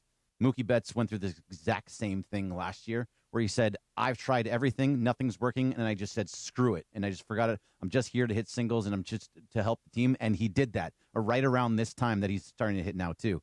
So he's done it before. It can happen within season if you're mentally strong enough to do it. Not sure if he is. My question to you guys is this. If it stays like this and you're in the wild card, you have 3 games in a row, all at home. He's been terrible at home, as we've seen.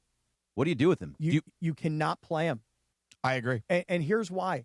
It's not because you don't want to, and it's not because you're not paying him a fortune. Those things are the obvious. Those are the givens. But it's like Karros is saying. You're looking at a guy who can't get the job done right now. So rather than giving him this benefit of the doubt because you're paying him a lot of money and he was a coveted free agent, you look at him as an underperforming asset. And if he's because put it this way, if it were Alex Call out there, would you bench him? Yeah, of course. Of course. He's Alex Call. What's the difference? $60 million difference. Exactly. The investment. Exactly. So you I have guess $59 million. So you got to think about this without money. You cannot look at him and go, we're paying him $60 million. You put him on the field. You have to look at it and go, it doesn't matter what we're paying him. If he can't perform, then it could be $60 million or it could be $6 million. It doesn't matter the money. And to the Dodgers, it doesn't. No, it doesn't. And they're still going to make money. But you're absolutely right. Karros is right. I mean, I think everybody's just been kind of tiptoeing around it. But then when Eric Karros says it, you're like, okay, now freedom is here that we can actually say what we think. I think that, okay, here's what I would say. I would say when someone like him says it, first of all, he's got skin in the game. He's been a Dodger. He's worn that uniform. He's still part of the organization, right? Like, I think that it takes a lot of guts to say that on a local broadcast, okay? Like, that is not, it'd be one thing if he was doing a national broadcast. On the local broadcast where you have to see these people in the clubhouse, like, I think very few people could get away with that. If you notice, like, I actually think what Steven Nelson did there to kind of, like, let him go was the right thing because you don't have the skin in the game that Eric Karros does. Like, I think he played it smart there. And I'm not saying he doesn't have his own opinions and hasn't been able to express those because he did express those in support of Eric Karros in that conversation. But he understood the moment and said, This is a guy who's played this game at the highest level. He's a Dodger legend. I'm going to let him have his moment and let him tell the truth. And he did, and it's true. Well done all around, Listen, I would say, by the entire broadcast. It is time for a Kyle Tucker reset, and I don't care how much money he's making, and I don't care how embarrassing or how much it might hurt him. The fact of the matter is the Dodgers are on the hook for a lot of money, so they better freaking rebuild the guy. I think you need a reset. 8:29 in the morning.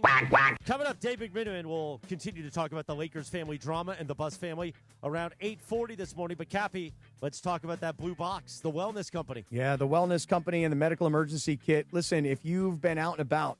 What's in the box? Oh, dude, let me tell you what's in that box. You need that Z-Pack? Let me tell you. You get some sort of an infection, and you're like, okay, I got green stuff. I'm hacking it out from my chest. Green stuff's coming out of me. It's disgusting, right? And then you're like this. Now I got to call my doctor. Yeah, I got to call my doctor. I got to get on the app. I don't know how to use the app. I don't know how to get to this telemedicine call. I have a question. Yeah. What happens if you have traveler's diarrhea? Well, I can tell you this right now, George, as someone who experiences a lot of travel and also enjoys quite a bit of diarrhea. No, I don't know if you enjoy it. Yeah, I mean, no, you enjoy it? It's just, it's wonderful. Oh, yeah. But my point is that you have these medications. If you have traveler's diarrhea, you got the medication to fix that problem. Oh, okay. If you got no wonder you travel with this thing. If you got green stuff coming out of your chest, yeah, you've got the medication right there. So green or brown, you're good. You're fine. Whatever color combination you like, okay? Now, here's the thing. In a normal circumstance, when you don't have the medical emergency kit with all of these medications already at your disposal, now you got to call your doctor.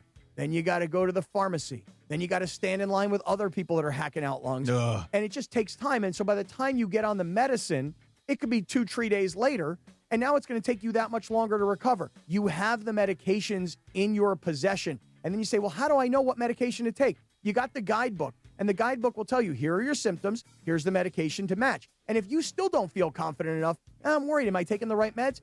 There is a telehealth professional ready to go at your beck and call. You make that phone call, they're going to talk to you. Just don't make that call from the the toilet. No, they're like, hey, are you...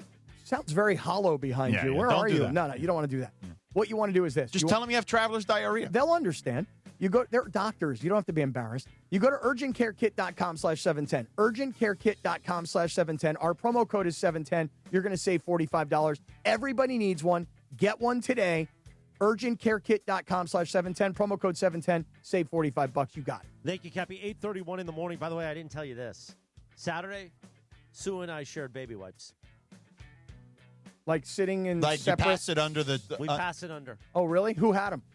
I had them. And then he asked you, can I get one? Or in this case, we kind more of than went one? in together. Oh, yeah? That's a different level of bonding. I don't like this, by the way. That's our bit. Oh, yeah. Dave McMenamin at 8:40 on He's a live cheating imaging on you Tuesday. in the stall. A live imaging Tuesday presented by Providence. Well, have you seen the videos of his snakes? I'm scared of them.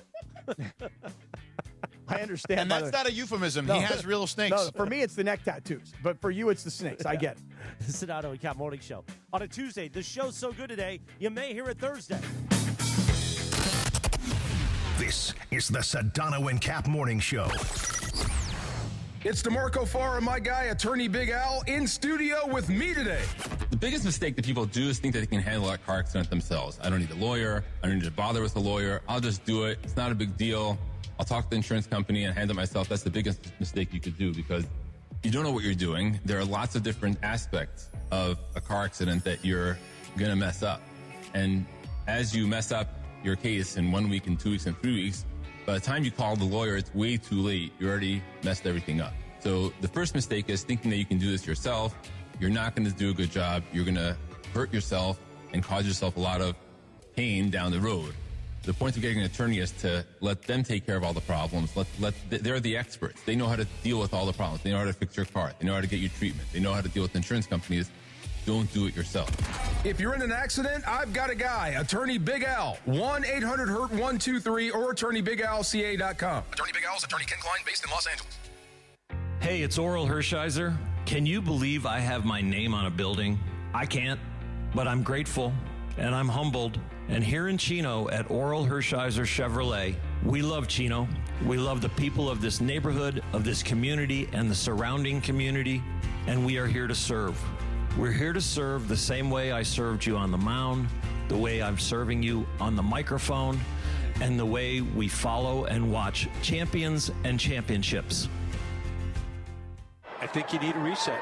Winning football teams have a playbook. Winning businesses, they've got Robert Half. Because when your star player's out or the workload blitzes, you need the right move fast. That's where Robert Half's specialized recruiters, together with their award-winning AI technology, step in, matching companies with skilled contract talent across finance, tech, legal, and more. It's depth on your bench. It's keeping the drive alive. Visit roberthalf.com/talent. At Robert Half, we know talent. Progressive knows you think the grass is always greener, like maybe you ride a motorcycle.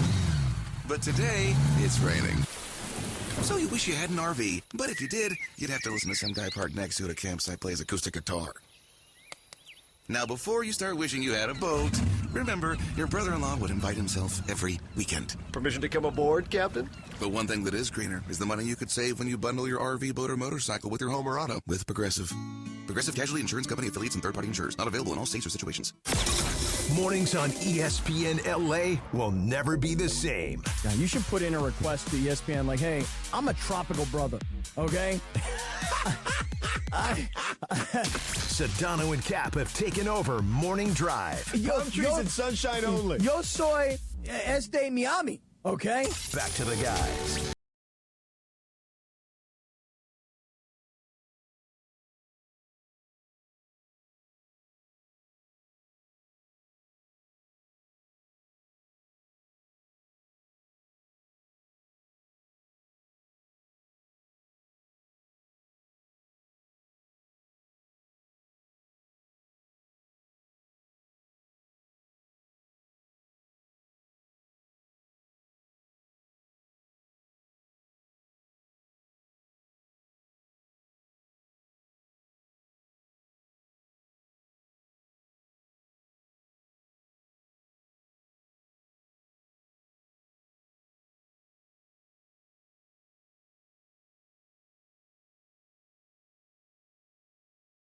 MGM Studios, they still have that Muppet show. Oh. And I still go every time. They spray the water from the, you get soaked, not soaked, it's like a little drizzle of water. I haven't been to Disney World in a long time. Disney World is, look, California Adventure's cool because there's a lot of, roller coasters and stuff like that. Disney World is still pretty awesome. It just, the weather kind of sucks. You got to go at the right time of the year, like in the winter, ideally, no later than March. But I would say Disney World, especially if you're an adult, like if you go to Epcot Center, there's a lot of stuff for adults at Epcot Center. I haven't been in, honestly, it's been forever. So I don't even remember it. I went to Epcot Center like maybe when it first opened. You do a little drink around the world. Yeah, but I haven't been in ages. I would suggest starting in Mexico, not finishing there. Can I just say to you that... right, Briones? Yeah. I've never been there. Never been to I'm Disney? saying, Not Epcot. I've been to Disney There's World. like 12 of these world pavilions. If you're going to have a drink around the world, you probably don't want to finish where there's tequila. Yeah, you got to start there. You got to start there. You know what I mean? Right. So I've never been to Disney World. Yeah. I need to plan. Really? A trip. Yeah, I've never been. I know. Oh man, I've never been in ages. Since I was a growing kid. up in Florida, that's what you did. I know. I don't think I've been to Disney World since my senior year of high school. So we're talking like So 1988. what do they call that? Grad night. Yeah. Grad night. 1988. No, I was just there in December. Well, That's where I proposed, actually. Disney World? Disney World? Yeah. In Orlando? Really? Right after the castle, the Oh, yeah, fireworks yeah. and all that. Yeah, Oh, look at romantic. that. Romantico. Yeah, Hey. see. Carlo proposed at Disneyland. Was it Oh, look at Disneyland? that. Okay, No, Disney Disneyland? World? Disney World also. Yeah. Disney World? The two of you, yeah. Oh, look at that. So funny story. I tell Brenda's mom, like, hey, can you take a picture of me and your daughter? And then I had it on video, on video. Yeah. And she's like, hey, it's on video, though. Like, is it okay? I'm like, just do it. And I get on the knee, and she's like, what do you... And then the video's all to the side. She didn't get it right, man. Cappy, you and I should plan a trip with the girls to Disney World, and we should do a double proposal. Yeah, Right at the Magic I was gonna say Castle or proposition, whatever. but that's a different thing. At Wait a Snow second. White's Castle or whatever. I want to say one thing right now. Whoa, did you hear? You heard it too. Yeah. A double So proposal. you're now. I'll do it if you do it. No, hold on. It doesn't have to be about me. So now. And then we pass baby wipes to each other. Oh, okay. But now to you're wipe actually. off your tears? I thought you said something else. So you And are then now Sua- admitting. Then Sua brings a snake out. Oh, that'd be great. He Yeah. wraps all four of us up in a big old boa, You're now admitting that you're planning your future is to get married. What if Chip and Dale brought over the rings? Yeah. No, I'm going to be with Stephanie the rest of my life. While I'm just saying. you guys get on your knees, and then like Chip and Dale each give you like a like the ring in a box. I mean, From an acorn. do you think Rachel? Right, it's in an acorn. That's an excellent way to do it. You think Rachel and you are going to be together for the rest of your lives, right? I think so. I think you should absolutely marry Rachel and Stephanie, both of you. Like, that's just my 2 cents on the. You On the seem whole a thing. little less locked in than I am. I've been married before. Well, so is Stephanie. Well, no, you have not. You're right. So you may be more enthusiastic to lock it up. Yeah. Hey, let's lock this up and talk about it tomorrow because we got Dave McMiniman and then we're going off to UCLA. There's no YouTube today. Mm-hmm. By the way, what? I did a tour of our new digs, the TV digs over at the NFL Network. Mm-hmm. I mean, it's like heaven over there. I I mean, mean, these guys have had it great. That Star Wars brother, Marcus Grant's been living a good life over there. I saw you you sent me like the locker room, and I was like, whoa. Yeah. Pretty impressive. Yeah, it's a nice locker room. Yeah. It looks like an NFL locker room. I was talking to Marcus Grant about it yesterday. I said, Sedano's over at your digs. It looks beautiful. He goes, has he seen the bathrooms? Yeah. They got these fancy toilets. You walk up to them, and then it automatically opens the lid. The Totos? And apparently they got like bidets. Yeah, and bidets. Oh, yeah. really? They got the heated They have yeah. Oh, wow. Yeah. Wow. In the talent bathrooms only. Though. I could spend a lot of time in those bathrooms. Not in the regular ones. There's like a talent hallway with like a green room area for the talent. Yeah, it's really nice. I'd be late to a lot of sets. Yeah. We need to set up my an audio situation over there so I can just do the show from there. 8:40 in the morning on a live imaging Tuesday presented by my friends at Providence. The reason I'll get married is because my heart is pounding beautifully now. Thanks to Providence. Your heart works hard for you every day, and taking care of it should be a year-round priority. Our friends at Providence bring together some of the brightest minds in cardiac care, helping keeping you in the game with expert physicians, advanced treatments, and compassionate support right here in Southern California. Whether you're looking to be more active, eat a little healthier, know your numbers, or stay on top of routine screenings, small steps today can make a meaningful difference in your long-term heart health. Prevention is one of the best ways to protect your heart, and having the right care team by your side can make all the difference. As we know, even though some people would wish I wasn't here, I wouldn't be alive if it wasn't for the doctors and the nurses at Providence. Your heart powers every moment that matters. Whether you're cheering from the stands, spending time with family, or enjoying an active lifestyle, Providence is committed to supporting healthier hearts in every community with personalized cardiac care and resources designed to help you live your healthiest life. Learn more and take the next step at providence.org/SoCalHeart. Providence.org/SoCalHeart. Dave McMiniman joins us in 3 minutes from right now on the Sedano and Cap Morning Show. This is the Sedano and Cap Morning Show.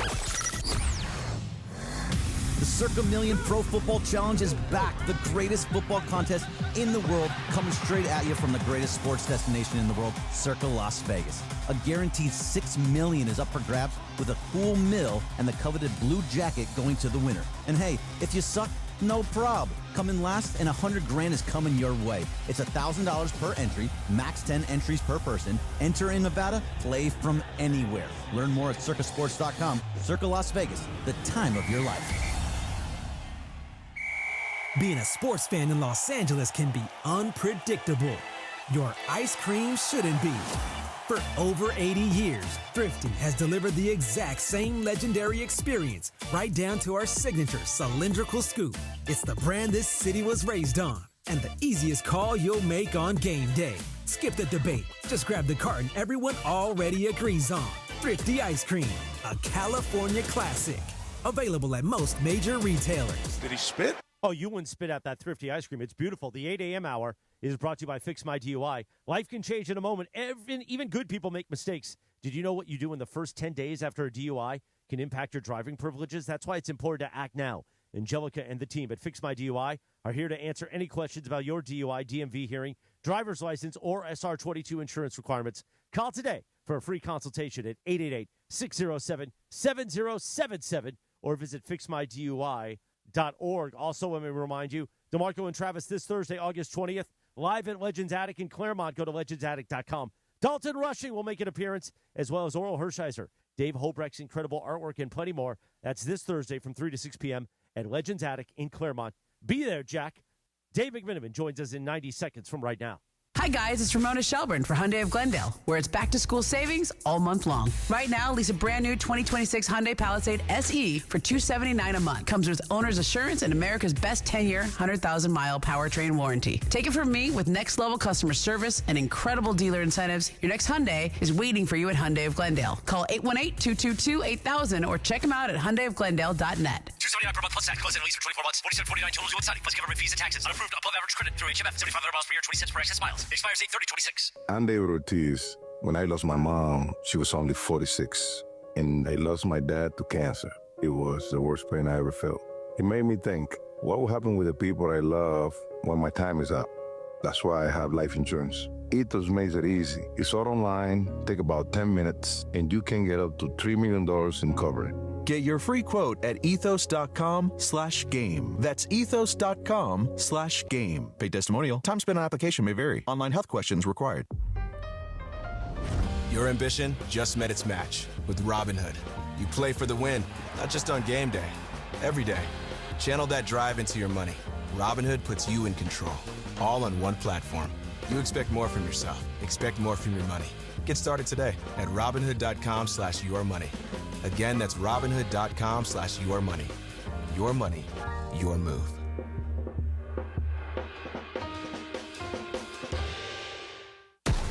It's time for the Wild Fork Foods Yacht Rock Song of the Morning. It's time for the Wild Fork Foods Yacht Rock Song of the Morning on the Sedano and Cap Morning Show. Wild Fork, your neighborhood meat and seafood market. Now, he's put on his captain's hat. I am the captain. This is the captain's table. The captain sits at the captain's table. Captain Condiment has the Yacht Rock all queued up. Now, let's play that Babs Yacht Rock song again with Andy Gibb, Jack. Or Barry Gibb. This was with Barry Gibb, actually. We play Barbara Streisand all day today because apparently we found out her third cousin is Jeanie Buss's lawyer. I know. Who knew? He also is Steve Ballmer's lawyer, apparently. Right. The question is, and he's on the Hard Rock Casino Tejon hotline, the one and only Dave McMiniman, did he know that the Streisand family is all related, representing Jeanie Buss? Did you know that, Dave? Now you guys are breaking news to me this morning. How about that? Look at Don't that. aggregate us. Yeah. Yeah, we looked it up. Adam Streisand is cousins with Barbara Streisand. And by the way, Dave, I have sent Streisand a connection request on LinkedIn, so you should maybe do the same thing. Yeah, there you go. Just think about it. I'm sure he looks at McMiniman. Do you think Barbara Streisand has an actual account that she runs on LinkedIn? No, he's talking about Adam, not Adam Barbara. Streisand. Oh, Yeah. Adam. Yes, Okay. me and Adam are going to connect. Yeah. No, I'll look her up. I'll let you know. So, look, Dave, I know you have some reporting on this, obviously, yesterday. You and I ran into each other and chatted a little bit about it. What is your take on all of this? Okay, my initial overall take is that it is somewhat sad to know that the Buss family has been part of the Lakers organization for, since the 1970s, and the tremendous success that their family, led by Dr. Jerry Buss, of course, steward to that franchise and to the city that everyone got to enjoy as Lakers fans. As we're nearing an end here, and whether the end will be as clean as maybe we thought initially with Shams' report that the Buss siblings have agreed to sell. Obviously, we're all aware of the subsequent litigation that's being threatened by Jeanie Buss, but it's going to end sooner rather than later, and so that's my overall takeaway. My kind of more specific takeaway is that if you have 5 of the 6 siblings who want to sell, I don't really see the situation where we move forward where one sibling blocks that from happening. That's just not in the nature of what the trust is all about. Right, and without necessarily knowing all of the details here, Dave, I'm just kind of reading what you put out yesterday, and this whole idea of, and maybe you could walk us through this, where Jeanie or somebody is calling together all of the siblings in like an emergency get-together meeting that we have to discuss the future of the trust, and yet the next day is the announcement of the Iger-Kushner purchase, and nobody was talking about it the night before. I'm just kind of giving the headline here. Can you fill us in? Yeah, I mean, it obviously doesn't pass the smell test now. I'm not reporting that Jeanie called the meeting. I don't know who called the meeting. Okay, gotcha. The siblings were informed by Joe McCormack, who is basically the attorney who is in charge of the family trust, who works as a financial officer for the Lakers in a kind of executive capacity. He's the one who called the meeting. Now, was it his own volition that he came up with the idea to call it? I would find that surprising. I would think he was requested by one of the siblings to call the meeting, but I don't know whether it's Jeanie Buss. I would say, based on what we've learned, conjecture would be it's Jeanie Buss, but I'm not in the business of conjecture. They get together. The proposal is we're going to do away with this family trust that we've had now for the last 13 years. We're going to dissolve it. We're going to make a new trust with a 4-year timeline. And with that 4-year timeline, we're locking in our shares. We're all agreeing no one's going to sell over those next 4 years.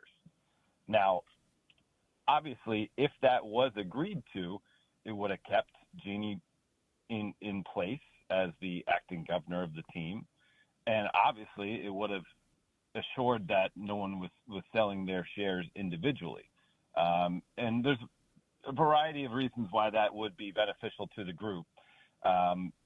It's way more appealing for someone to buy into a team and buy 20% of a team, or 18% in this case, than to buy in and buy 3%. Buy 3%, you get to tell people on Instagram that you're a partial owner and you maybe get to fly on the team plane every once in a while and get good seats, but you don't really have influence in the day-to-day stuff. But if you have 18% stake in a franchise, you are wielding some power there. And the way franchise values have skyrocketed, let's say over the last 5 years, you add 4 more years to that trend, they're probably all better off selling at a higher valuation at that point anyway. So that would have been the pitch why we're going to keep it together. But the true motivation, as all the siblings learned 24 hours after this emergency meeting, was that there was a pending sale between Bob Iger, Josh Kushner, and Mark Walter. And that information was never presented at the meeting, according to my sources, that meeting on Tuesday. I find it hard to believe that no one involved had no inkling that sale was going to occur. And by no one, I mean Jeanie Buss. So I'm just listening to what you're saying. And again, if there's an emergency meeting and the siblings are all brought together and, hey, guys, we got to dissolve this trust so that we can create a new 4-year trust, no one's selling anything, and no one knows about the Iger deal, and nobody's agreeing to this change of trust stuff, and then the next day they hear about the Iger deal, what do you think that all these other brothers and sisters, what do you think their thought was the next morning? It was like, wait, she tried to screw us. I mean, that's how I read the story. I think that's a fair way to read the information that we have thus far. And that is what led to those siblings quickly deciding, well, this is the time we're going to sell. And because there was another, it's called a tag-along provision that all 6 siblings agreed to, according to my sources, in 2025 when the sale was finalized between Mark Walter and the Buss family, that if Walter was to sell at any point, the siblings would be able to have their shares sold at the same valuation to the new ownership group if the new ownership group was interested in purchasing it.